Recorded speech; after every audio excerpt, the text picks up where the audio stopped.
रेल्वेच्या वेगावरती अंकगणितामध्ये खूप प्रकारचे प्रश्न विचारले जातात. त्यातीलच हा एक प्रकारचा प्रश्न आहे. प्रश्न एकदम सोपा आहे. प्रश्न पाहूयात काय आहे.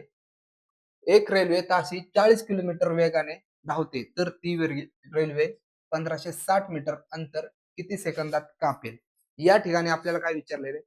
हे जे अंतर आहे हे मीटरमध्ये दिलेलं आहे आणि रेल्वेचा वेग हा किलोमीटर प्रति तासामध्ये दिलेला आहे. मग सगळ्यात पहिल्यांदा आपल्याला काय करावं लागणार आहे, की त्या वेगाला आपल्याला मीटर प्रति सेकंदामध्ये करावं लागणार आहे. म्हणजेच काय करणार आपण 40 किलोमीटर प्रति तासाला जर मीटर प्रति सेकंदामध्ये करायचं असेल, तर आपण काय करणार 40 गुणिले 1000 भागिले 300 3600. आता हे 3600 कुठले आले? एका तासामध्ये 3600 सेकंद असतात आणि एका किलोमीटरमध्ये 1000 मीटर असतात. म्हणजे किती?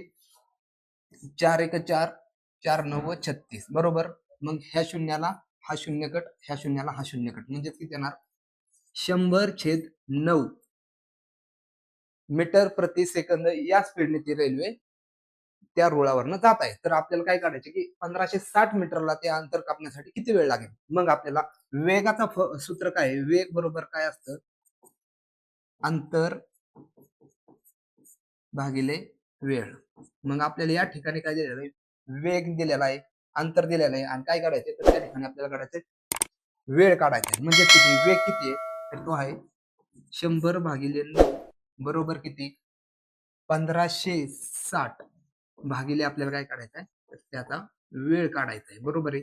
मग या ठिकाणचं 9 त्या ठिकाणी गेले तर भागाकाराचा गुणाकार होणार आणि 100 आहे ते भागाकाराला जाणार. म्हणजेच किती जाणार?